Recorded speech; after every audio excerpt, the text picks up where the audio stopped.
Welcome back to the Paddle and Fin Podcast Network. We're brought to you by Pelican, built tough for all situations. Go to pelican.com. Yak Gadget, for all your fine kayak fishing accessory needs. Go to yakgadget.com. Eastport Marina, on the beautiful shores of Dale Hollow Lake, for all your lodging, kayaking, and fishing needs. Go to eastport.info. Now let's get this show started. Welcome back to another episode of Bass Fishing for Noobs here on the Paddle and Fin Podcast. I am your host of Bass Fishing for Noobs, Sean Lavery, and I'd like to welcome you guys all again this evening. This is actually a re-recording due to a little bit of a mess up on our end. We accidentally deleted this show, so I get to know mostly about this guy because I've already talked to him, but we're going to dive into all the topics that we recorded before, and it's kind of cool because now there's one other aspect of this guest's life that I'm going to dive into at the end, and I'm really excited to get to talk to him about that. But before we get into the guest, a couple things I wanted to remind everyone about. Again, Paddle and Fin is still running our Kayak Bass Fantasy Fishing Series. You can find that on paddleandfin.com/fantasy. And by the time this airs, which will be next Monday, tonight is Wednesday, we're recording on or Thursday night. But next Monday will be less than a week before the Paddle and Fin meetup down at Dale Hollow Lake. And the fine folks at Eastport Marina are going to put us up and host a great event for us down there. And a lot of the Paddle and Fin hosts are going to be there. So I look forward to, including myself. So I look forward to getting to meet a lot of the listeners and a couple of the other hosts that I still haven't met in person. So I'm super psyched to make my way down there and, take a crack at Dale Hollow again. I was there 2 years ago for the Paddle and Fin meetup. I missed it last year, which I was kind of bummed about. So I'm super psyched to get a chance to try it this year. But hoping to see a bunch of you guys, a bunch of the listeners down there, and definitely psyched to get down there. I feel like I've learned a lot since the last time I fished there, so I'm kind of excited to try my new skills there. All that being said, I'd like to welcome Mr. Timothy Berry to the show. Welcome, Tim. Thank you so much for coming back on. First of all, the only thing better than getting to talk to you once is getting to do it twice. So that just gave me a little time to prep. So yeah, now and hopefully you're an old hat at this now because you already did it once. But exactly, yep. Well, I know when you reached out to me, I really thought it was a great idea because, like I said in the description of the show, a lot of times on this show we talk to some pretty big name anglers. I just interviewed Eric Siddiqui on Tuesday night, and he just won the Bassmaster Kayak Series Championship. So, definitely talked to some big names, but I think that, it's also good to talk to, people that might not be as well known, and you can still have some great conversation, get some great insight about fishing. You don't have to be a pro to have a lot of fishing knowledge. And I think as we talk tonight, the folks are going to kind of see that just because you don't carry the pro label doesn't mean that you don't have a ton of knowledge to share. So yeah, for the folks who don't know you or we're just introducing you to tonight for the first time, let them know who you are, kind of where you're from, and maybe we can dive in a little bit to how you got started fishing. And I know your story's a lot like mine, so go ahead. So I'm from Nebraska. Grand Island's where I'm living right now. I'm actually from a small town called Arcadia. It's 311 people. I've been fishing my whole life, basically.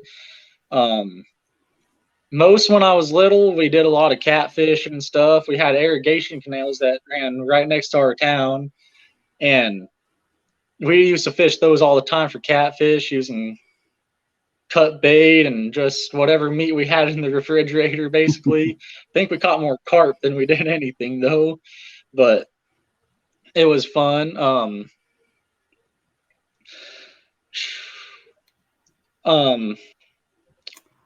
From there, I did a lot of creek fishing as well. We used to walk the creeks with little ultralight rods and just throw the tiniest little things and get creek chubs and stuff out of them. Back when I was probably 6 till I was like 10. We used to do that because we could just grab a rod and walk over to a little creek that ran by our town and do that. And then my friend, he got a car. Well, his mom let him drive his car, so he'd come into town and pick me up. When he was 11, he'd drive into town. He'd come pick me up and we'd drive small town things. You get away with a lot. But he'd come pick me up and we'd drive out to those irrigation canals and we fished all the time, like every single day. And then about high school time, I started kind of getting away from fishing and kind of getting into girls' cars, motorcycles, that type of thing. And then about 3 years ago, my girlfriend that I dated all through high school, she broke up with me. So kind of had to figure out something else to do than just have a girlfriend. So I picked up fishing and I fell in love automatically. That very first day I went out, I was throwing, I watched a YouTube video and they were throwing Senkos on Texas rigs, and I went out and I'm like, I can try that. So I went to this little tiny pond and started throwing Senkos, and I just reel it in and then I let it sit, and I caught 21 fish that day doing that. And it got me hooked instantly. I've been fishing just about every moment that I can since then.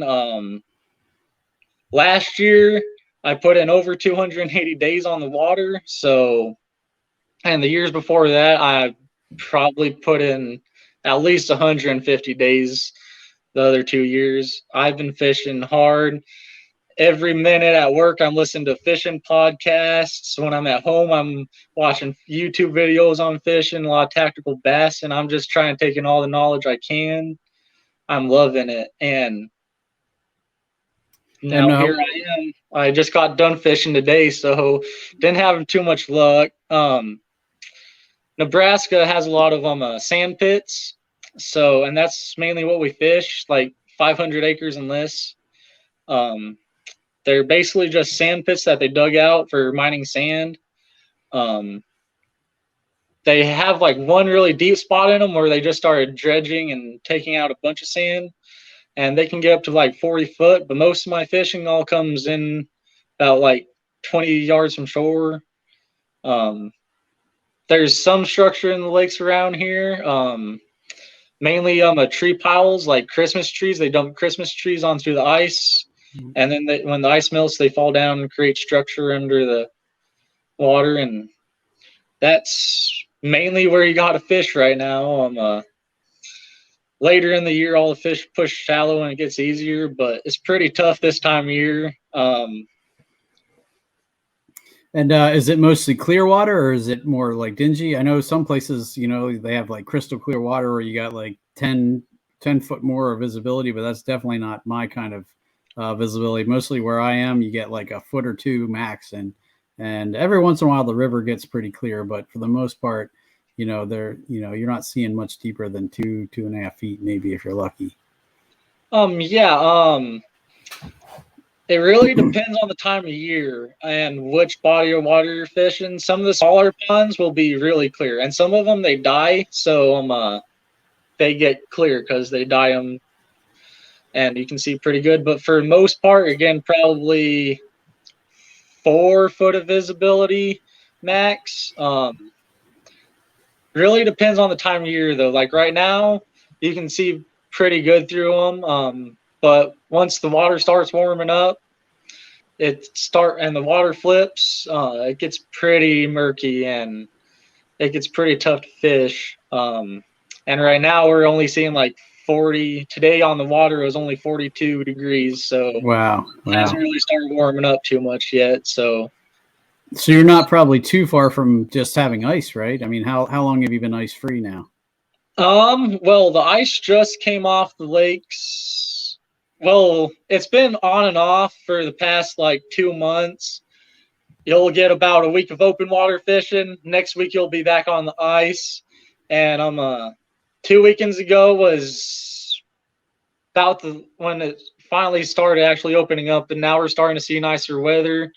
But 2 weeks ago, we were off at the local lake, off the dock, jigging with the ice fishing rods right off the dock because there was no good ice to fish and there was no open water to fish. So you got to make do, I guess, right? Yeah. Yeah.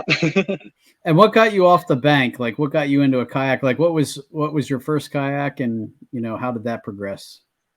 Well, when I was about like 14, we started getting the recreational kayaks. Just floating down the rivers and stuff. We have rivers here, but they're not the best fishing rivers. I mean, you get catfish and carp. That's about it. But they're fun to float down. So I'd been kayaking a little bit out of the cheap, like $200 sit inside kayak. And then when we started getting into fishing, we thought to take the kayaks out. Little did we know they got stolen out of my friend's backyard. So that wasn't really an option. So my brother saved up a little bit of money. He went to Tractor Supply and bought his first kayak. It was a Pelican, some sit on top, 12-foot. And then I got a Sun Dolphin Journey 10SS. And I used that for the first year of fishing. Fished really hard out of that. I did not go easy on that kayak. I put a hole in the bottom of it. And then so last year I decided to upgrade to a Hoodoo Element 100, and it's been a really good kayak for me.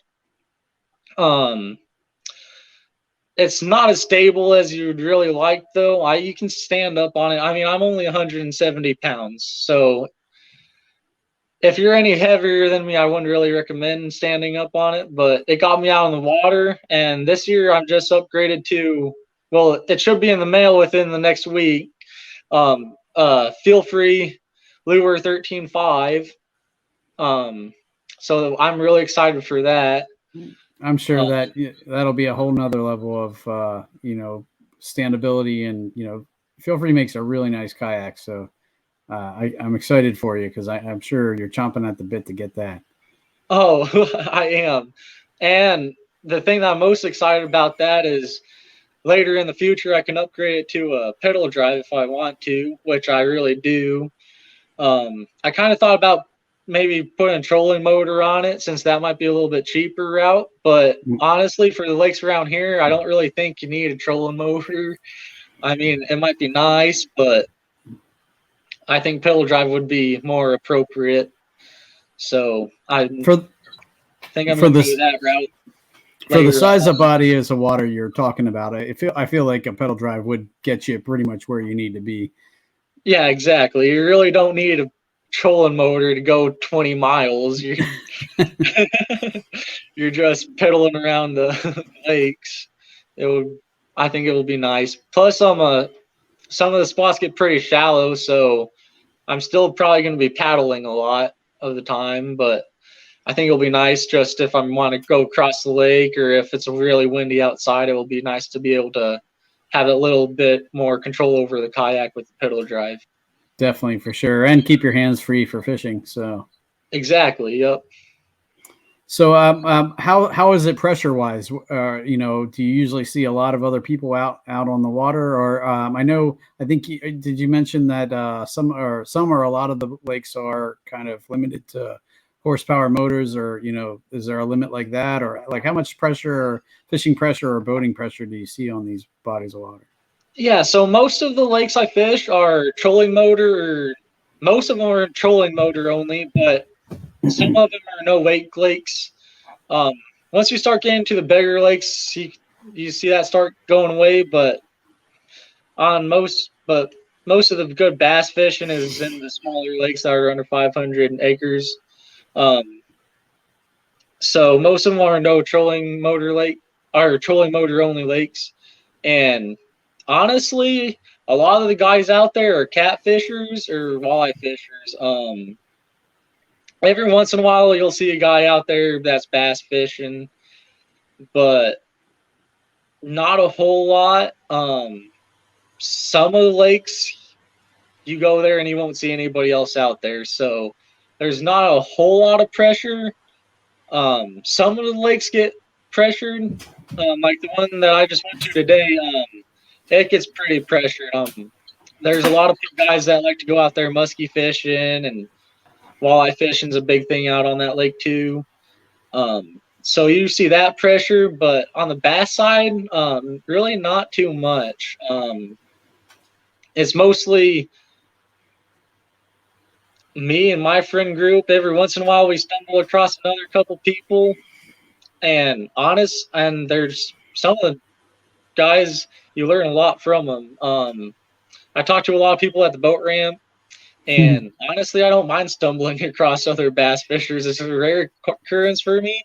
So when I do see them out there, I try and learn as much as I can from them, see what they're throwing, how they're throwing it, just kind of learn from those guys. Yeah. Awesome. So, and how about tournaments? Do you guys have a lot of tournaments there, or have you had any tournament experience? I don't have any tournament experience. Although since last time we talked, me and my friend, we picked out 2 tournaments that we're going to go fish. One of them's at Elwood in Nebraska, and it's the tournaments are hosted by Central States Kayaking something. But it's Iowa, Nebraska, and Kansas. And the other one that we're looking at is in Iowa at Black Hawk, I believe the name of the lake is, and I think we're going to go fish those 2. I'm really hoping so. I plan on it. I mean, I'm going to be fishing at least one of those 2. I'm hoping I can get him talked into doing both of them with me. But awesome. That's cool. I'm glad you're taking that leap, because I think you're going to love it. So that's cool. I'm happy to hear that. So. And I know, I can't just sit around and not know how good at bass fishing I am. There you go. Test out the waters. That's right. But, I don't know about you, but I don't think I really am going to have too much of a game plan besides looking at a topographical map and seeing the depths. And I'm probably going to go pre-fish one day, and I'm just going to wing it from there. Just go out fish how I normally would fish. I'm not going to put too much thought into it. I'm just going to go out there and have a blast. I'm excited for it, honestly. So no, that sounds great. And I know one of the things that tournaments helped me with the most was actually learning to fish different bodies of water. Because if left to my own devices, I would just fish the 2 places that are 15 miles from me each way, and I wouldn't really branch out. But then when I started signing up for tournaments where I'd have to drive, half an hour, I've driven up. Well, I drove to Tennessee, but that was a little bit of an outlier. But the local tournaments around me can get up to an hour and a half, 2 hours away. So it definitely has opened up a lot more water for me, and a lot of different bodies of water for me. So that's really helped with my fishing as well. Just it kind of forces you, if you sign up and you pay to go, you're probably going to go do it. So and then just to go and fish those different bodies of water, if you're going to learn at least a little something.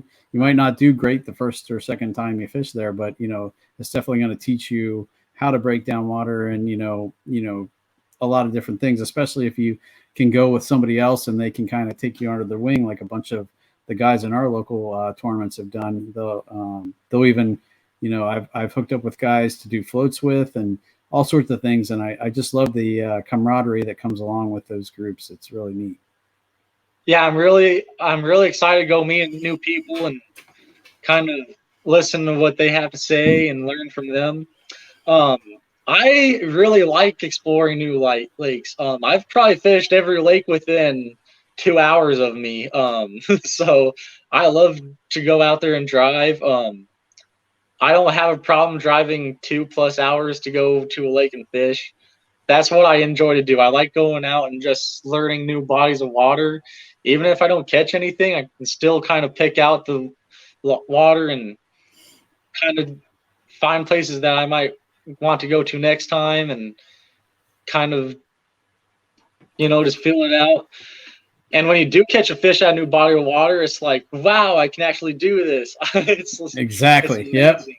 Yeah, it's a cool feeling to know that, you can put your skills to use outside of your comfort zone. So Yeah, it really is. I really enjoy fishing bodies of water that I've never fished. It's kind of like an adventure to me, honestly.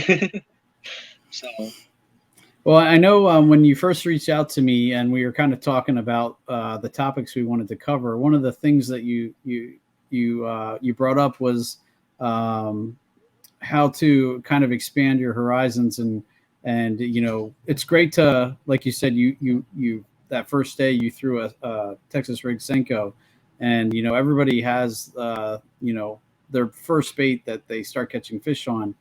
For me, it was also a Senko. Mine was wacky rig Senko, but um, I was kind of just like you. Once I caught fish on that, that's all I wanted to throw. And eventually you're going to find spots where that doesn't work. And is that Yep. kind of how that worked for you as well? that's exactly how it worked. Once I started fishing new lures, it opened me up to a whole new world of fishing. Like you could go to you can go fish those secondary points and deeper water, and like when you're fishing open water, like before it starts grassing over, Texas rig's probably not the best thing to be throwing when there's not a whole bunch of weed cover and not a bunch of cover. You want to be covering more water, and a Texas rig's not really that great for covering water. One of my first lures that I really started expanding onto, besides a Texas rig, well, besides soft plastics in general, was the lipless. And my first time ever throwing lipless, I didn't catch anything.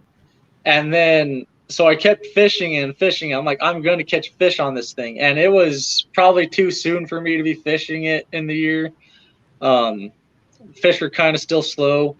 But my very first fish I caught on it was a little over 5 pounds. And ever since that, I've been catching a crap ton of fish on the lipless. It's became one of my favorite lures. This year, I've already caught a bunch of fish on a lipless. It's been one of my best lures this year so far. Well, besides a finesse paddle tail, obviously. No, and it's funny you say that too, because in the last half of last year, that was actually one of the baits that I picked up as well, and absolutely fell in love with, because I was smashing them on it left and right too. And I kind of kicked myself for shying away from it for so long. The reason I shied away with it, because I had started throwing crankbaits a lot, and that has that nice bill on the front. So even in the Rocky Susquehanna where I fish, I had confidence that that bill would be bouncing off the rocks and I wouldn't get hung up as much. And when I looked at the lipless, I was like, well, there's nothing really guarding those hooks from snagging on the bottom. I thought I was going to be snagging left and right. And a friend of mine happened to go out with me one time, and he was throwing a lipless and I was throwing a regular crankbait, and he was like crushing me, like 3 fish for every one that I caught. And he's like, he kept telling me, you need to tie on a lipless. And I was like, I have them, but I'm going to keep going with my crankbait. And stubborn me, it took me half a day, but then finally he convinced me. He's like, when it got to be like, I think he had 12 fish to my 3 or 4. I was like, okay, fine, I'll tie on a lipless. And it was, I just started catching left and right. And after that in the river, I had so much more success with the lipless. Just a plain old rattle trap, nothing fancy, and it just worked great. And then I had a hard time putting that down for sure, because it really worked well for me. Yeah, the reason I really strayed away from liplesses and crankbaits in general was the treble hooks. I'm like, I'm just going to get snagged in grass. I'm going to snag in trees. Like, what good is this going to do me? Like, I'm not going to catch anything on it. But then when you figure out they can rip it out of their grass and they'll smash it right when you rip it out of their grass, it's like, oh my gosh, what have I been missing? Right. And honestly, you can roll it through tree cover and it'll bounce off those limbs, and you'd be surprised what you can catch bouncing it off of those limbs.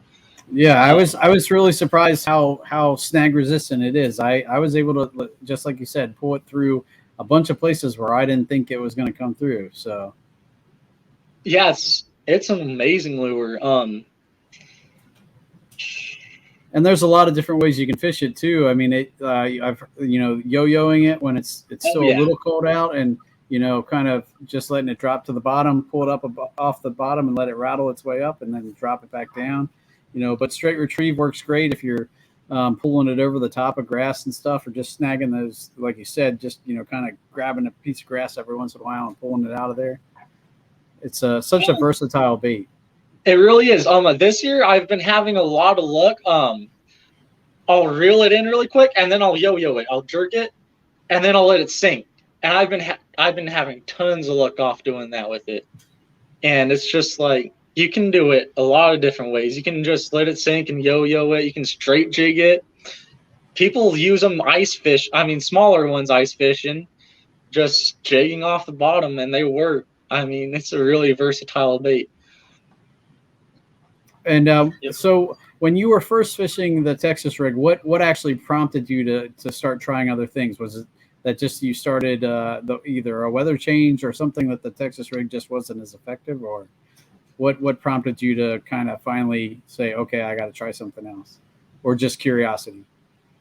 Honestly, I started watching a tactical bassin, and they were talking about hard baits, and I'm just like, why do you want to use a hard bait when you're gonna get snagged and everything? But my brother, he really pushed me to like expand my horizon, and I pushed him to expand his horizon too. He will go out. He'll be like, "Here's the lure you're gonna throw. That's all you get to throw that day. You have to catch a fish on it. If you don't catch a fish, I'm disappointed in you." That type of thing. It's really just the want to expand my horizon now, though. After I learned that you can do so much with the lipless, I started expanding. Jerkbaits have been a really big thing that I've learned to love, especially when the water gets cold. Just spinning jerkbaits is almost unbeatable. We have a lot of luck last year on them. This year, I've kind of been straying away from it, even though not because I think it's a bad lure, but because I want to expand the lures that I can fish when it's colder.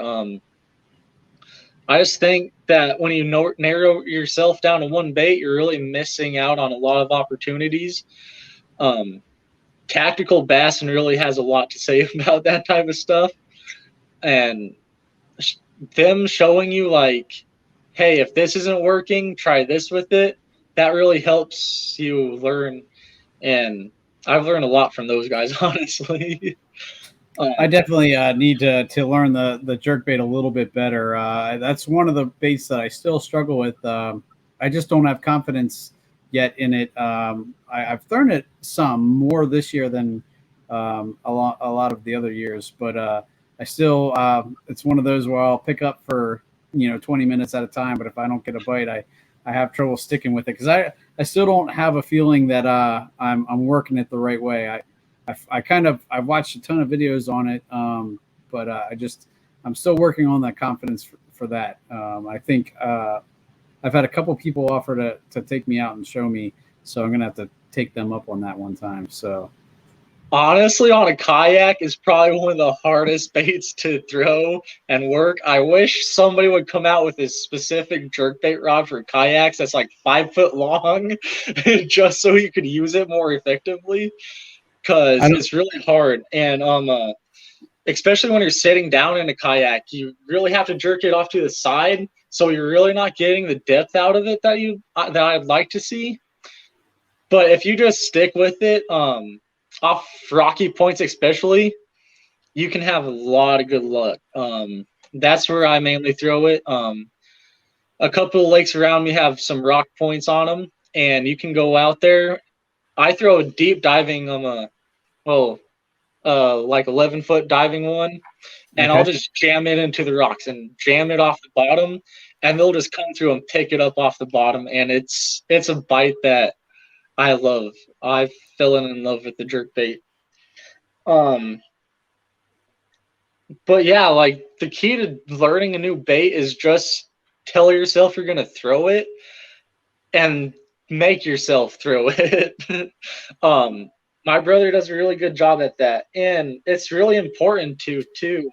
My brother, he took me out last year. He only let me throw a spinner bait. I never caught a fish on a spinner bait until last fall. Um, Probably, well, I guess it's summer and August time. So it was early August, I think it was. I might be kind of wrong there, but it was around that time of year. And my brother, he took me out and he only gave me the spinner bait, and I caught one fish on the spinner bait that day. But then I go out the very next day on the kayak and I'm throwing everything, chatter baits, which everybody says, oh, a chatter bait can work like this spinner bait. Don't listen to that. They're two totally different lures. Not gonna. I was throwing that. I was throwing jigs. I was throwing liplesses, square bills. And then I think back onto yesterday when I caught that fish on the spinner bait, and I'm like, hey, I'm gonna tie on a spinner bait. 4 casts after that, I catch 4 fish back to back. Wow. And then I have luck on it the entire rest of the day. That just goes to show you that maybe you should go explore new things, because sometimes you think you have what's going to catch the fish, but you don't know what the fish is going to want. You've really got to listen to the fish. Absolutely. And, if you're already, struggling to get bites, it's not going to hurt you at all to change it up and try something new. You never know when you're going to find that one bite that one bait that day is what they want. And, then you're just going to have a crazy day. So it definitely, I think, pays a lot to bring a couple different things with you. And if you are, not having a ton of luck, don't be afraid to change it up, maybe target a different part of the water column, or, just work your way around, and see what they're looking for that particular day. Right. Everybody's scared of getting skunked. Everybody doesn't want to go out there and not catch a fish. I don't know why. Like, that's how you learn. I think the YouTube generation has. You don't learn from success. Right. I think the YouTube generation has a lot to do with that. Like, you go on and you watch these guys on YouTube, and it seems like they catch fish just constantly, but they're not. What you're not seeing is the hours that they edit out of their videos where they don't catch fish. I've heard, there's a few YouTubers out there who will post, videos of when they don't catch fish, just to show that it's not always, hammering them. But a lot of them, if you're just watching the videos, you kind of get the wrong impression, not that it's not like that sometimes where you're catching fish back to back to back, but there's definitely, I would say almost more often than not, it's not like that. And I think that's kind of where that comes from a little bit, is people watch these videos and they're thinking, oh man. And then when they go out and, it's just not quite realistic to expect that all the time. So it really is. One of my favorite YouTubers is Indie Yak Angler. He always he doesn't post a whole lot, but when he does post, he's always catching fish. And I always see in the comments, why don't you just go out there and make a video of you not catching any fish? We'd love to watch you just go out there and fish. But I kind of understand where they're coming from. I mean, they want to make good content, but right. At the end of the day, it's not like that. People really need to start showing that on YouTube, honestly. Or at least just saying, explaining when in the videos, you'll see me catch this fish, and then you'll see me catch this fish, and the actual time between those two fish was half an hour, or whatever it was, just to give some people some idea of what it's like sometimes. So yeah, it really is like that. Like, I'll go out there and I'll fish, and it might be 3-4 hours before I figure out what they're wanting to eat. Some days I go out there and I catch one first cast and I'm on them the rest of the day, but 99% of the time it's not like that. You got to really go out there and fill out the water, fill out the fish, and figure out what they want. And I'm a big believer too in at least a little bit of the salunar times and stuff where fish have a certain time of day that they're going to eat. And, you know, you can run that lure in front of them for 2 hours, but if it's not the time that they're going to eat, yeah, you might not get as many bites. And then when you get into that time where they're, oh, now it's time to eat, it can be like a switch going off, and all of a sudden you'll just start laying into them.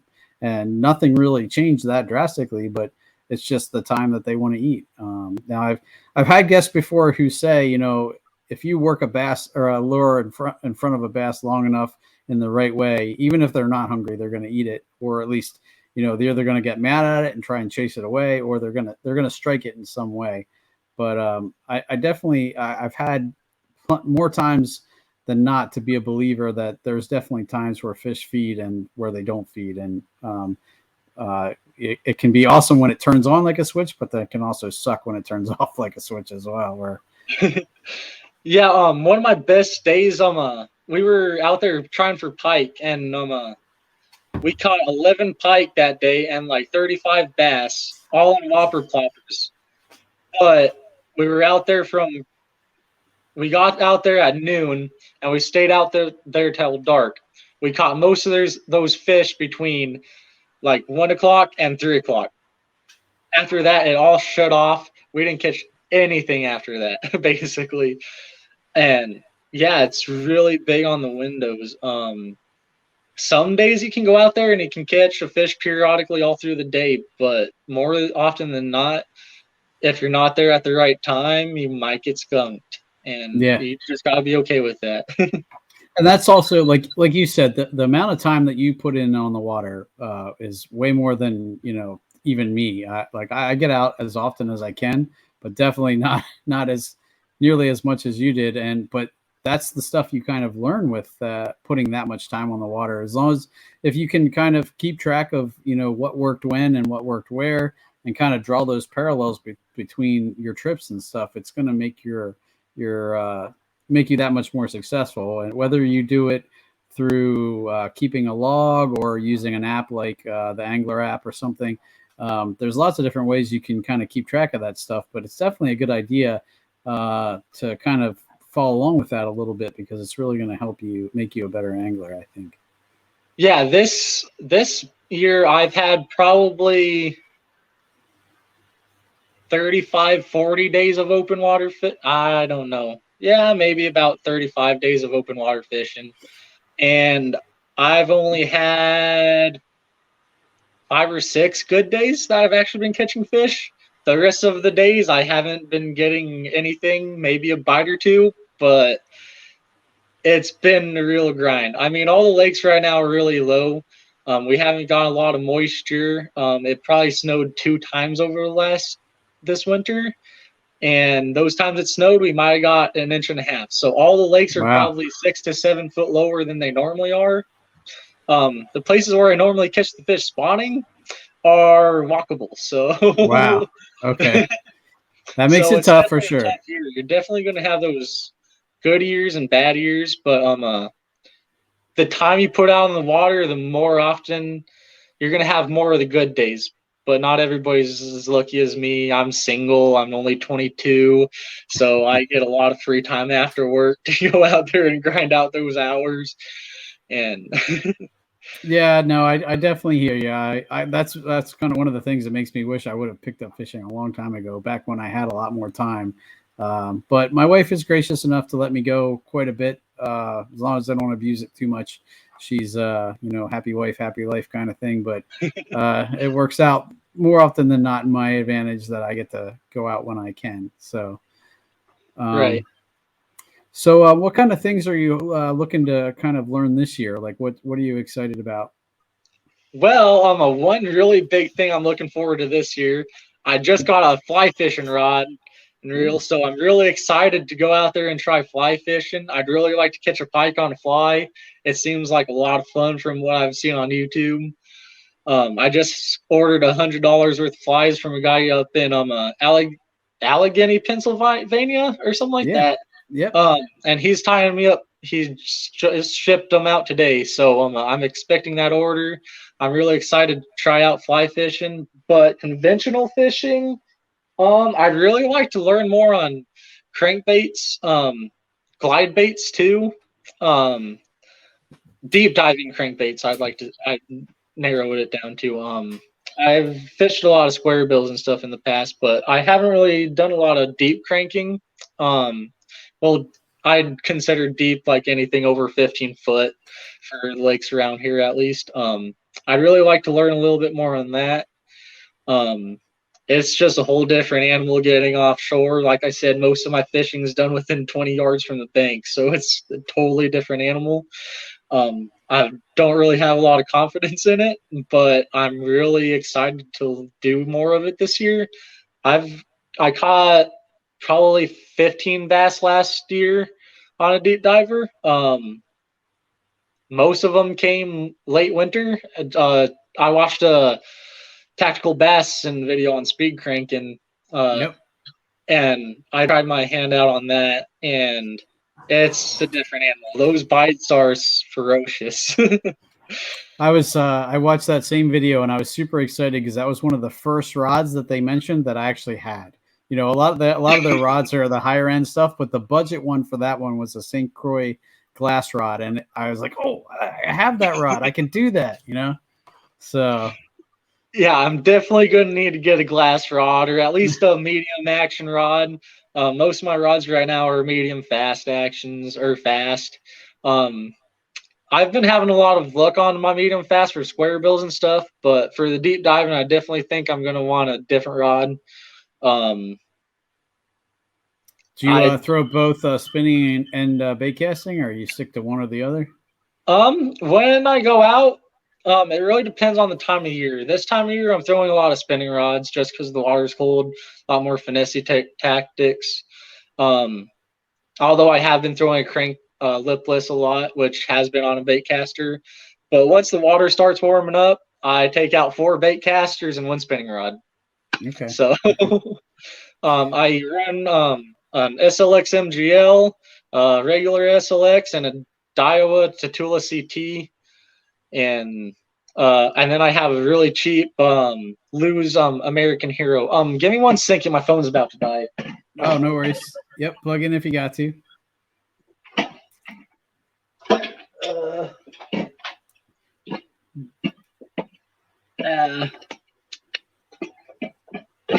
Sorry. That's all right, man. Take your time. We got plenty of time. So I know you're mentioning the cheaper reels. My crankbait rod, the one I use the most, is a Kayaking, and it really, you know, I almost wouldn't trade it. I have the St. Croix, but I've caught way more fish on the Kayaking, and I bought that off of some guy off on Craigslist or something, you know, and that's been by far my most productive rod, and it is probably one of the cheaper rods that I have now. You know, as I've upgraded my arsenal, but it's weird, like, so it all goes to show, you know, you don't have to spend crazy amounts of money. But it was the first rod that, you know, I did that was more technique specific, and I had tried throwing crankbaits before that, and it wasn't until I got that rod that that kind of opened up the door for me, because I just wasn't successful on it, and I think it just wasn't. I wasn't feeling it right. I wasn't. You know, my hook sets weren't good. You know, it just, that rod, you know, really opened up, you know, the cranking world to me. Yeah. Honestly, my whole first year, I was using a 5.5 foot Shakespeare ultralight rod, and then I got a Zedco slingshot for $10 from Walmart, and that's what I used my whole first year. It wasn't until my second year where I really started expanding my horizons. Now I have 2 Bass Pro Fish Eagle rods. One's a medium and one's a medium heavy, and then I have a 6 gill a halfling. It's the shorter. It's got the shorter. I love that rod. Yep. I have one of those as well. Yeah, me and my brother, we went halves on they got the BOGO deal, so me and my brother, we went halves on that. So nice. I like that rod. I caught my first muskie on that rod, actually. It's oh, wow. Yeah, I was totally not the right rod for this, but I was jigging blade bait for I was jigging for walleye at the time, and my brother, he was throwing a big old paddle tail on some type of jig head, and he hooked into the muskie first.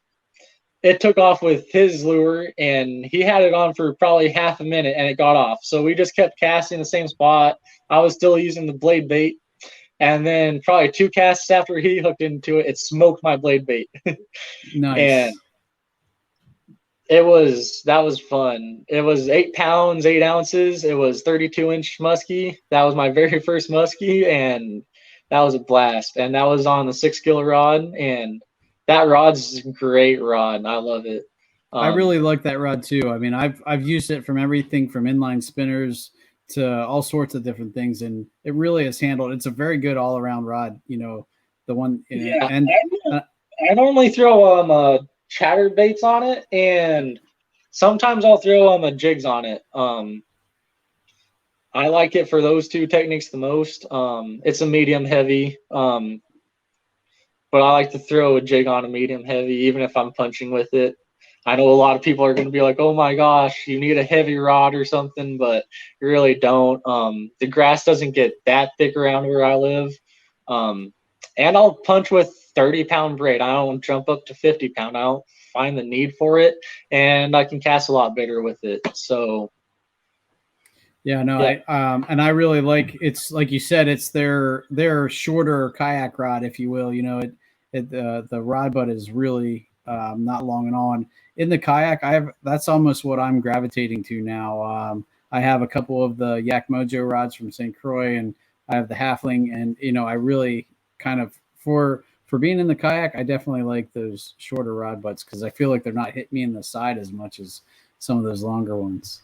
Yeah, I got a favorite rod, and the butt on it was just so long. Whenever I'd go to cast, I'd keep smacking myself in the stomach with it, and it is so annoying. I really do like that halfling. I think I might get some more of them, or honestly, my brother got some St. Croix Bass X's, and I really like those. They don't have a shorter butt, but they're not as long as that favorite rod was, and I know the Yak Mojo rods from St. Croix have the shorter butts because that's what I started kind of gravitating to.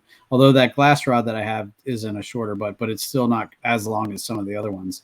I have one other 6 gill rod. I forget what it is. It's silver, but it's really long, and I kind of only bring that begrudgingly when I have to, when I don't feel like changing or what I have tied on. That's the one I use for tubes and that kind of thing. But I definitely get what you're saying when you're saying it's smacking you in the stomach, because that I get the same thing. Yeah, especially sitting down, which you do a lot in a kayak. For sure. Yep.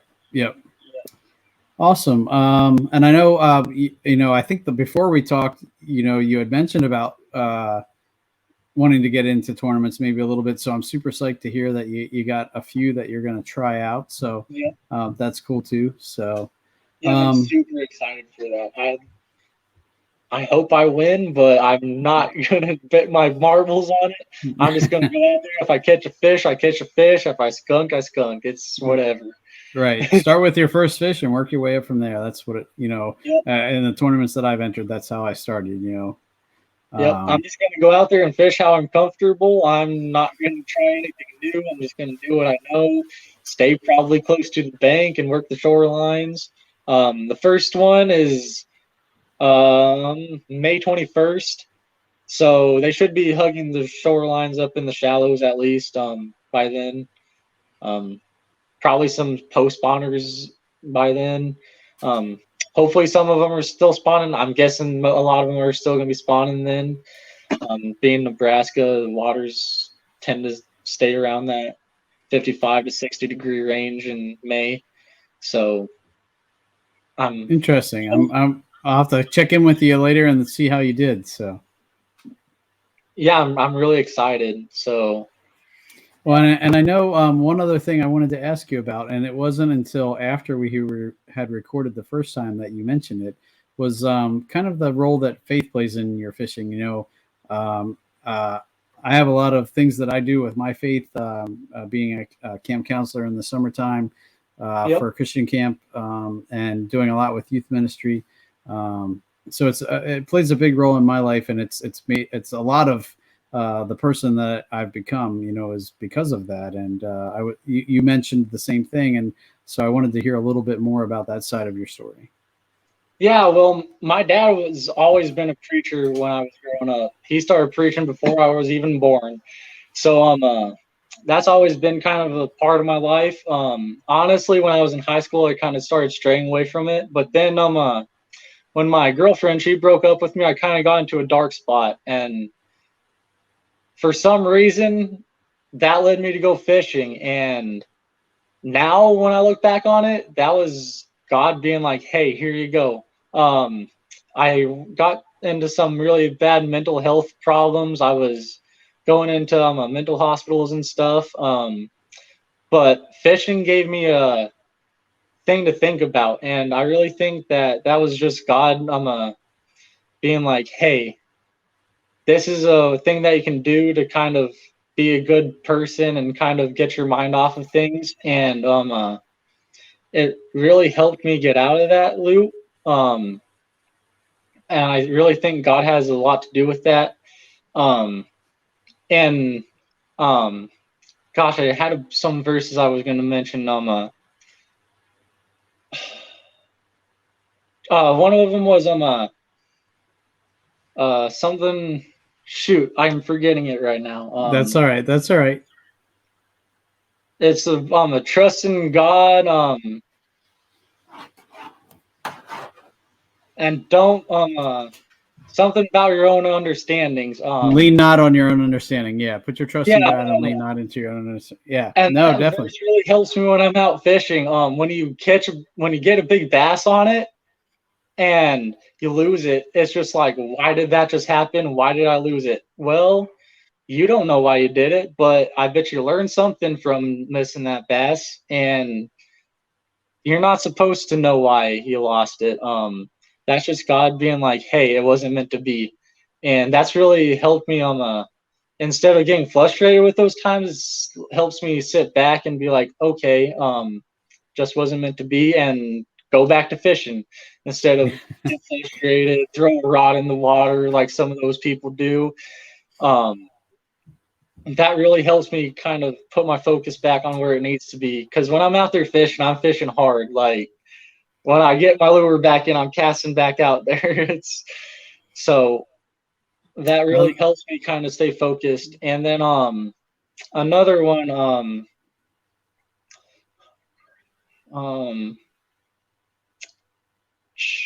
I can't think of it. It's all right. I mean, I was going to say, what? Go ahead.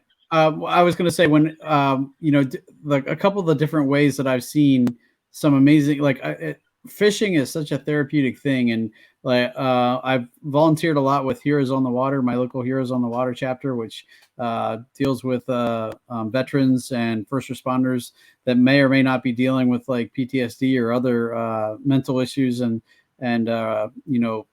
they can be really struggling. And then when you put them in a kayak or just give them a fishing rod and they spend some time out on the water, it's amazing when they come back and, you see a weight lifted, or if it's an escape, even for just, a short, brief amount of time, it can make such a huge difference.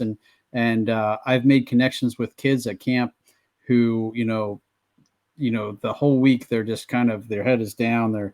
They're, struggling with some things, and, I'll be like, hey, come fishing with me. And, it just lightens them up. And you see a fire that gets lit, and, a total 180 in their demeanor, and their, they come out of their shell.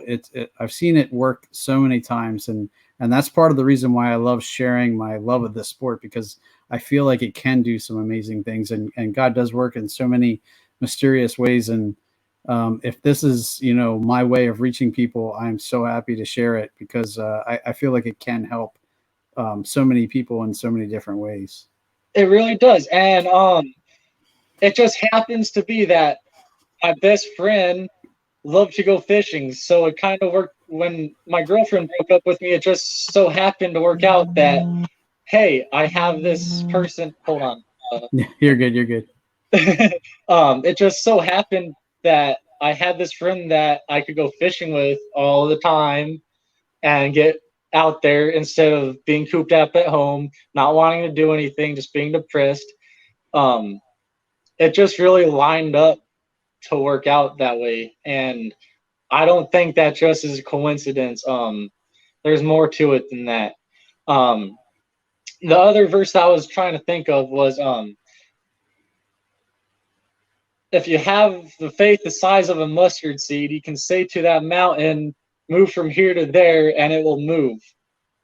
So if you have just a millionth of that amount of faith, that means I can go out there and catch a fish, you know? Like, even when you're getting skunked, just go pray to God, be like, hey, I need to catch fish. And more often than not, I've found that I end up catching a fish after that. You just need to put some faith into it. And a lot of these pro guys, another word for faith, I think, would be confidence. And confidence is a huge, huge thing in fishing. Absolutely. So, having that amount of confidence or faith is huge. The more confidence you have, the better you're going to be. The more faith you have, the more better you're going to be. If that's kind of how I look at that verse and how I kind of correlate it with fishing.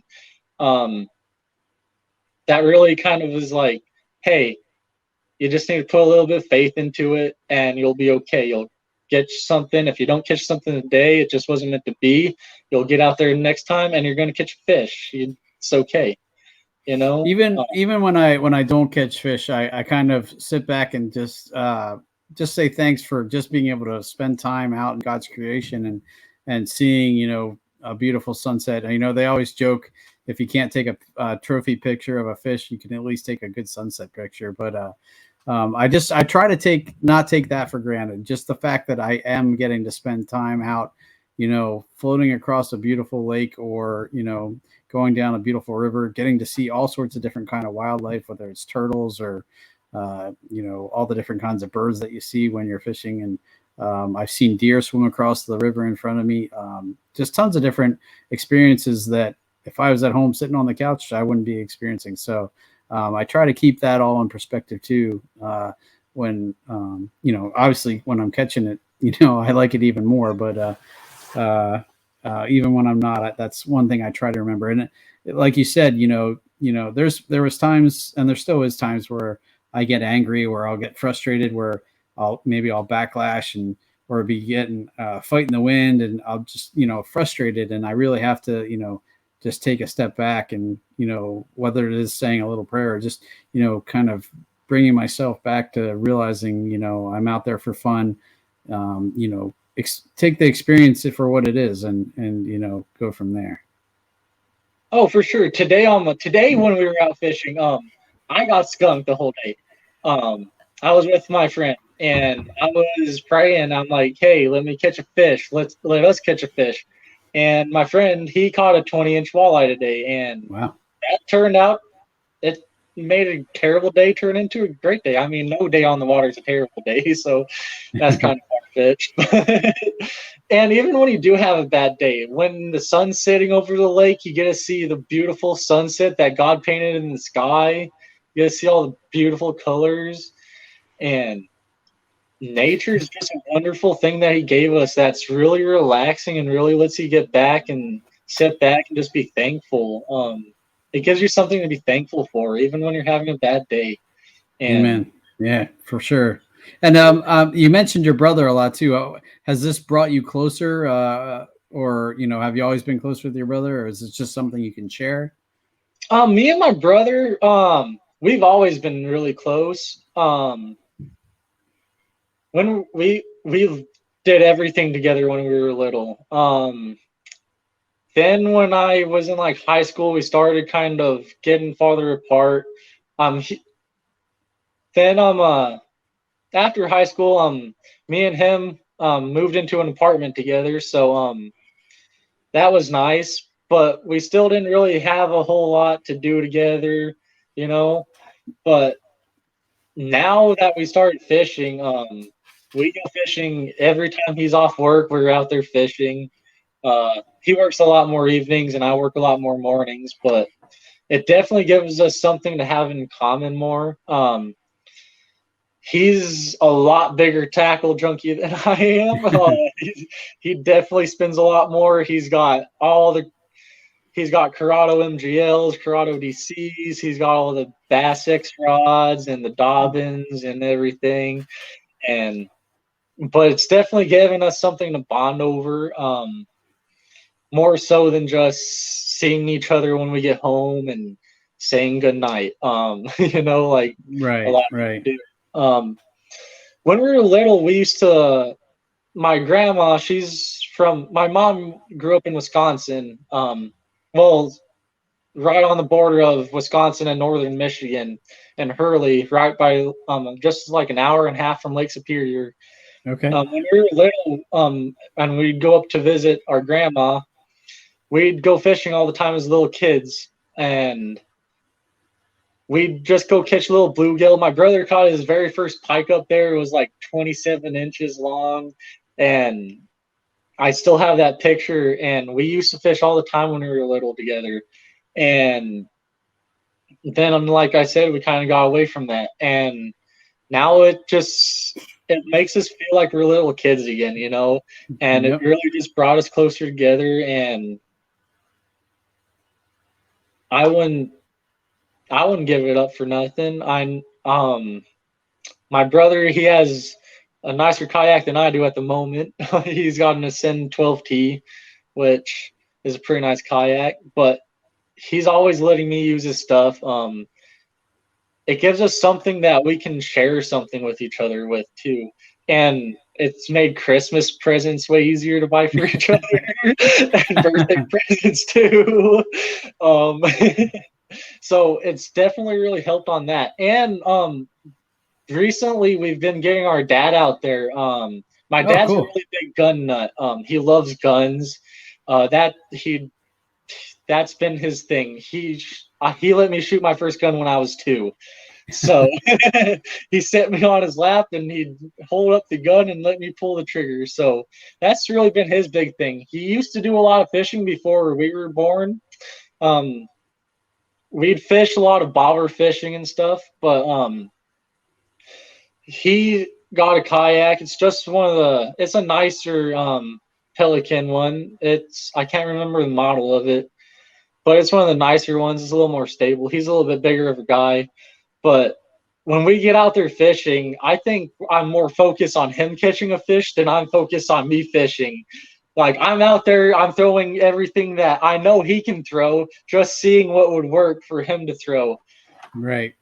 No, when I take my daughters out, it's the same thing. I'm always, if they can catch a fish, like just this Saturday or tomorrow, or it's Thursday. So Saturday, 2 days from now, is Mentored Trout Day. So I'm looking forward to getting my daughters out there and, you know, getting them to catch some trout. So, because just seeing their face and how happy it makes them, you know, makes me feel like $1 million. So yeah, last July, we got my dad his personal best bass.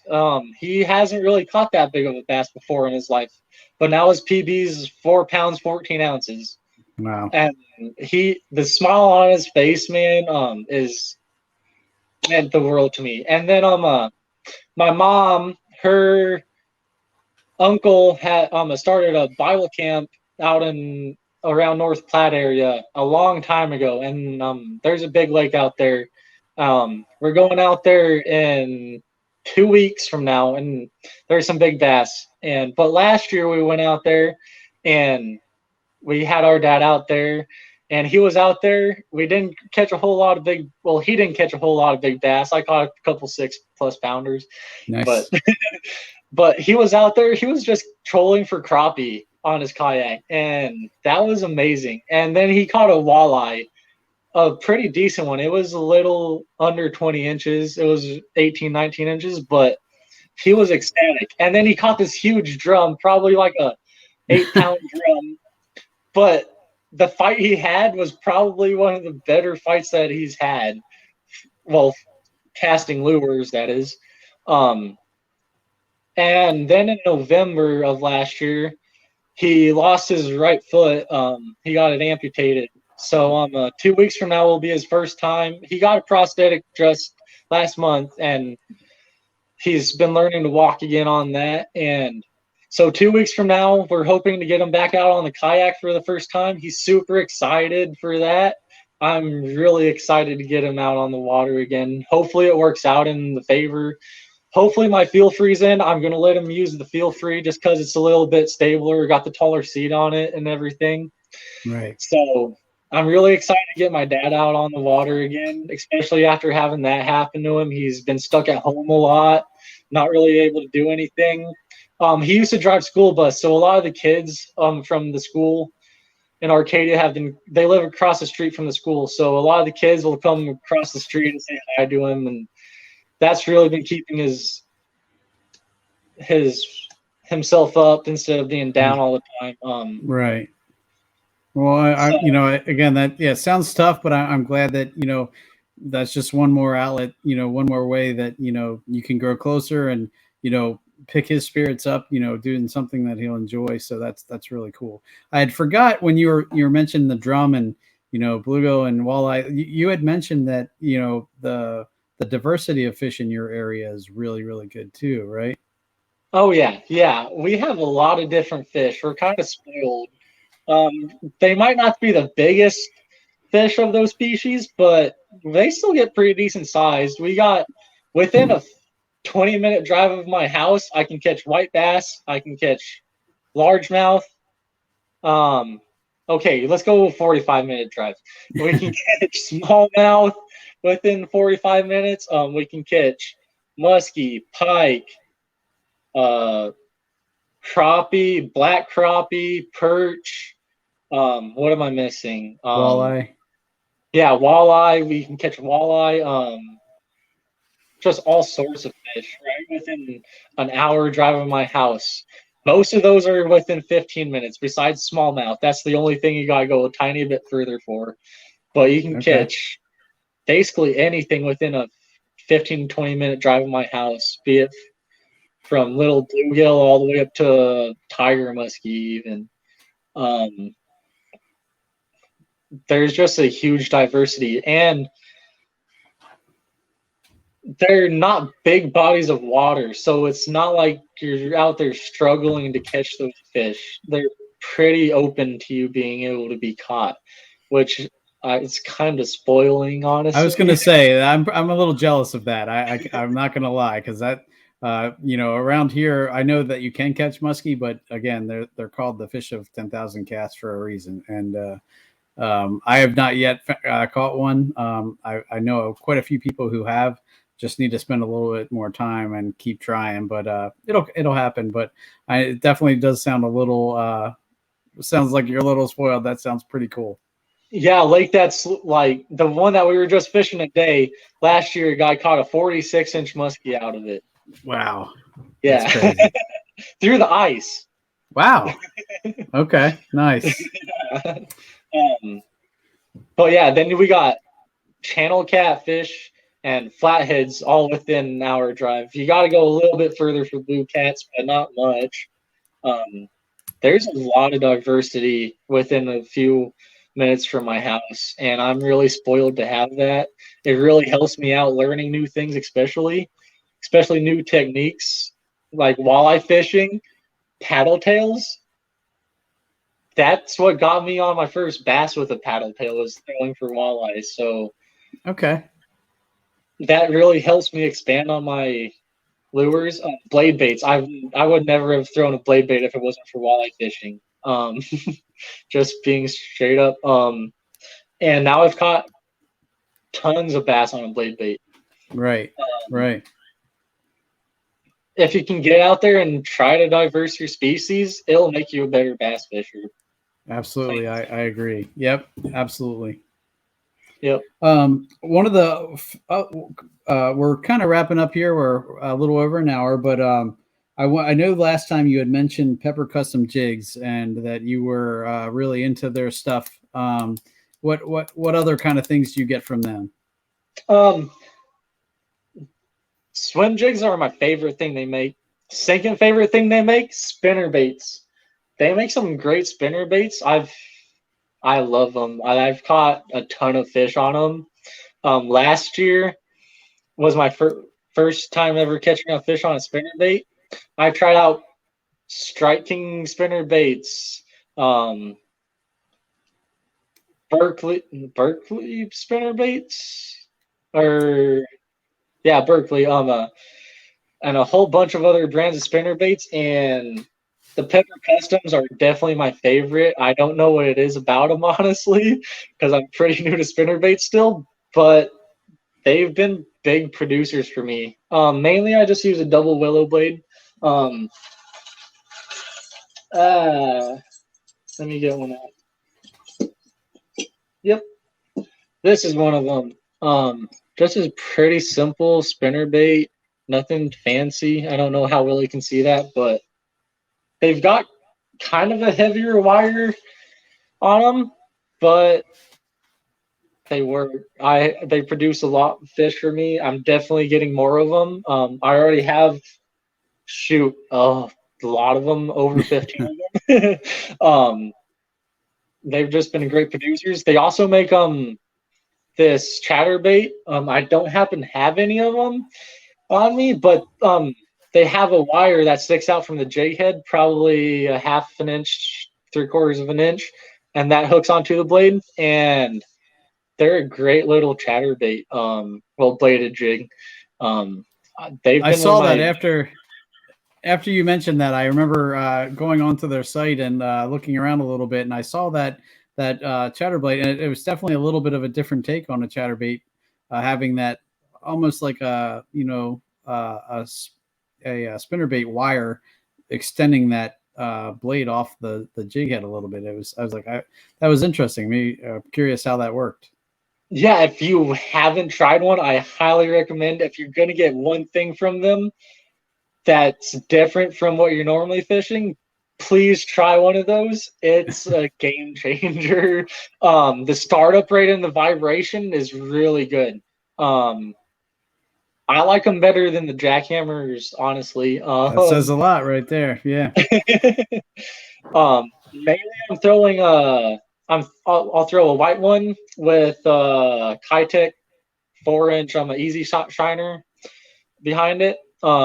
That's my go-to. I've caught a ton of bass off of that. And one way I like to work that is I like casting it out there, sinking it down to the bottom, and then kind of jigging it off the bottom. That works really good in these colder months. During the summer months, though, it's a killer just cast and retrieve type lure. I definitely, if you want to change up and try something new, that's one to try. I might be doing some shopping later. Yeah. All right, Timothy. I wanted to give you a chance to shout out to where folks can find you. I know, you're pretty much like me. You don't have a ton of social media, but you do have some, right? So, yeah, you can find me on Facebook. That's probably the place I post the most. Honestly, I haven't posted a lot recently just because I'm that guy that likes to post when I have a good day, honestly, which hasn't really been happening this year, but it's going to pick up. I'm going to start posting a lot more on Facebook. That's probably the main spot to find me. I don't like wasting my time on social media. Honestly, I like learning stuff, and if I'm not learning something, I kind of find it to be a waste of my time. And so I'm not really on it too much, but Facebook's definitely the one thing I'm on the most out of all of them. I definitely keep that updated more than anything. Yeah, that's the main place to find me. Yep. All right, man. Well, again, I wanted to thank you so much for coming on with me once, and then being able to come on again. I feel like we covered even more stuff this time, so super happy to be able to re-record and actually learn more stuff about you. So definitely have to let me know how you do in those tournaments. Just shoot me a message and let me know how you made out. definitely have to have you back on again and see, as we both continue to grow and learn new things. I think it'd be cool to, follow along with each other and see how you're doing. So. Oh, I'll definitely keep you updated when those tournaments come around. And probably when I start catching some fish, I might be sending you some fish pictures. So Awesome. Looking forward to it. And I really appreciate that you actually found something that you actually enjoyed out of my talk last time, enough to have me back on to re-record. That really made me happy. Really kind of boosted my confidence that I actually know what I'm talking about, at least a little bit. So.